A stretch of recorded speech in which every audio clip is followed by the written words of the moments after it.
بسم اللہ الرحمن الرحیم۔ نماز جنازہ، اب نماز جنازہ جو ہے یہ جو آدمی فوت ہو گیا ہے اس کے لیے سب سے بڑا تحفہ ہے۔ اس کا طریقہ کیا ہے؟ اس میں 4 تکبیریں ہوتی ہیں، اس میں خواتین نماز پڑھ سکتی ہیں نماز جنازہ کی۔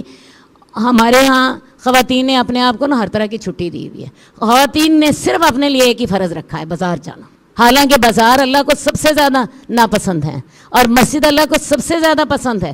مسجد ہم نے جانا نہیں، بازار جانا چھوڑنا نہیں۔ اور اس کے ساتھ پھر ہوتا کیا ہے، ہم خواتین کی گمراہیاں جو ہیں وہ بڑھتی چلی جاتی ہیں۔ تو اس کا پڑھنے کا طریقہ کیا ہے؟ 4 تکبیریں ہوں گی اس میں۔ اللہ اکبر آپ کریں گے، اللہ اکبر کے بعد آپ پڑھیں گے سورہ فاتحہ۔ اس کے بعد آپ اللہ اکبر کریں گے تو آپ پڑھیں گے درود۔ اس کے بعد آپ تیسری دفعہ اللہ اکبر کریں گی اور دعائیں پڑھیں گے، اور دعائیں پڑھنے کے بعد چوتھی دفعہ اللہ اکبر ہوگا تو آپ سلام پھیر دیں گے، بس۔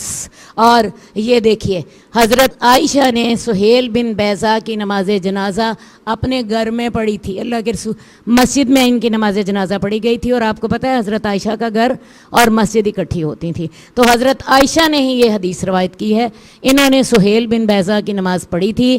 ہمارے ہاں یہ چیزیں نہیں ہیں، لیکن جب حدیثیں میں مل گیا تو ہم نے یہ فائدہ اٹھانا ہے۔ اور میں آپ کو بتاؤں اس وقت انسان کی ایسی کیفیت ہوتی ہے کہ نماز جنازہ پڑھتے وقت انسان کا دل نرم ہوا ہوتا ہے، اپنے اس عزیز کے لیے بھی اور اپنی موت کے لیے بھی۔ اور انسان اس وقت جس کیفیت میں اللہ سے دعا کرتا ہے وہ کیفیت عام اوقات میں پیدا نہیں ہوتی۔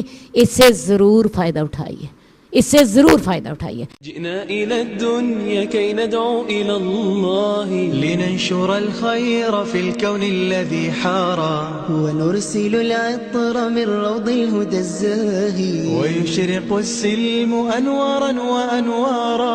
جئنا إلى الدنيا